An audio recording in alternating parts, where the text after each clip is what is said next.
akhir-akhir ini kita sering mendengar di berbagai macam media sosial manapun mengenai suatu kasus yang berujung kepada hukuman terhadap si pelakunya. Nah, menurut kamu, kenapa ya media sosial ini sekarang penuh dengan berita-berita seperti itu? Apakah ada hubungannya dengan suatu peraturan yang ada di negara ini? Yuk kita cari tahu lebih lanjut mengenai norma yang ada di dalam masyarakat.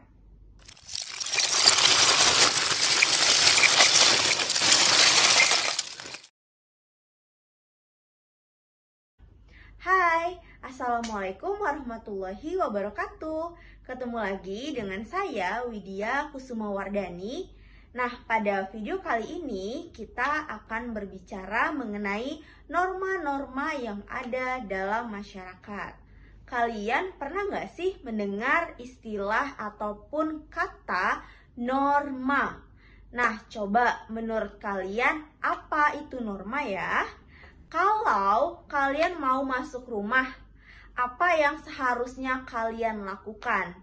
Nah, sebagai seorang warga yang baik, tentunya kita akan mengucapkan salam kan?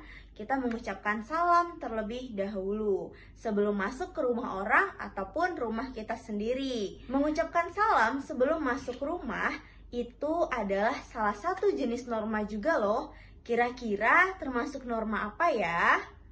Nah, jadi kita sebelum membahas lebih lanjut mengenai macam-macam norma yang ada di Indonesia, kita harus tahu dulu nih, apa yang dimaksud dengan norma. Nah, norma itu merupakan suatu peraturan yang digunakan untuk mengatur kehidupan di dalam masyarakat.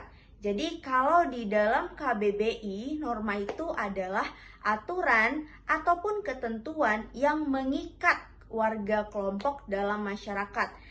Nah, ada kalimat mengikat, berarti norma itu sifatnya mengikat dan memaksa. Kalau ada unsur mengikat dan memaksa, berarti setiap norma ada sanksinya kalau tidak dijalankan oleh warga dalam lingkungan tersebut. Nah, apa tujuan dibentuknya norma? Jadi, tujuan dibentuknya norma itu untuk menciptakan ketertiban dalam kehidupan masyarakat. Nah, bedanya nih, supaya kehidupan kita tidak seperti di alam rimba, jadi kita membutuhkan suatu aturan. Nah, aturan itulah yang berguna untuk menertibkan kehidupan kita di dalam masyarakat. Jadi, kalau kita berbicara mengenai norma, norma itu ada 4 macam. Yang pertama ada norma agama, norma kesusilaan, norma kesopanan, dan norma hukum.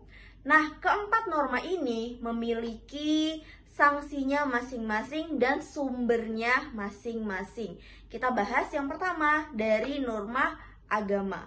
Nah, norma agama itu bersumber langsung dari Tuhan Yang Maha Esa. Kalian bisa melihat suatu peraturan-peraturan yang telah dibuat oleh Tuhan Yang Maha Esa di dalam suatu kitab kita.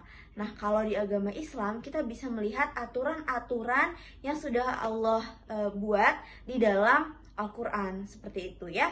Nah, sanksinya nih kalau kita tidak melaksanakan norma agama, yaitu adalah kita masuk neraka. Jadi kalau misalnya kita tidak sholat, kita akan mendapatkan dosa, dan kalau dosa itu semakin bertumpuk, ujung-ujungnya akan masuk ke neraka. Kalau yang kedua itu adalah norma kesusilaan. Nah, norma kesusilaan sumbernya dari hati nurani kita pribadi.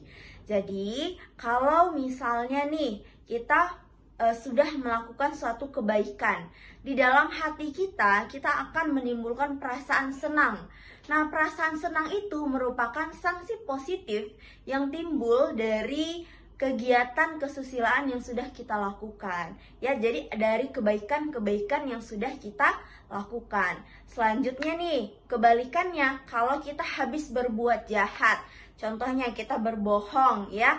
Nah, ada perasaan yang tidak enak. Jadi ada perasaan yang gelisah.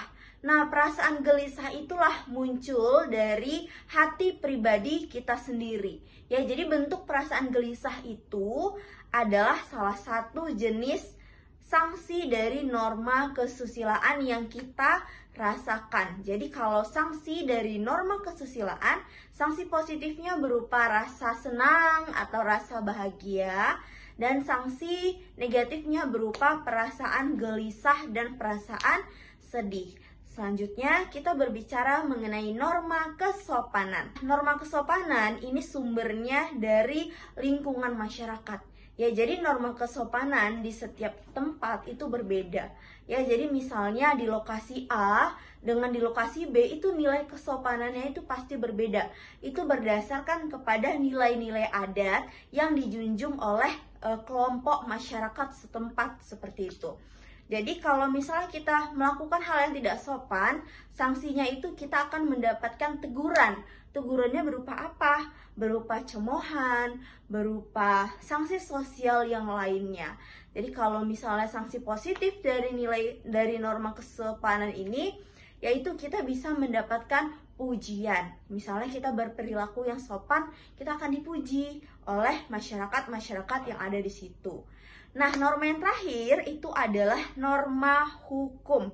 Nah, norma hukum ini sumbernya dari pemerintah. Jadi yang membuat aturan-aturan dalam norma hukum ini adalah pemerintah dalam suatu negara. Jadi sanksinya apa untuk norma hukum ini? Kalau kita melakukan pelanggaran, kita bisa mendapatkan denda, penjara, ataupun yang lainnya seperti itu ya.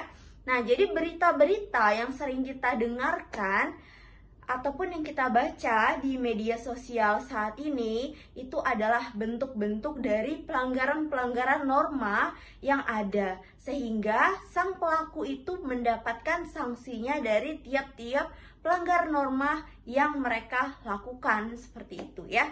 Jadi ada hubungannya antara kasus-kasus yang ada dengan norma yang ada di dalam masyarakat kita. Berarti sudah tahu ya apa yang dimaksud norma, tujuan norma, macam-macam norma, sumber dan sanksi norma. Nah, terima kasih sudah mendengarkan video penjelasan dari saya kali ini, dan nantikan video-video penjelasan materi selanjutnya. Sekian, saya akhiri. Wassalamualaikum warahmatullahi wabarakatuh. Hai, Assalamualaikum warahmatullahi wabarakatuh. Saya Widya Kusuma Wardani dari SMP Negeri 9 Batam.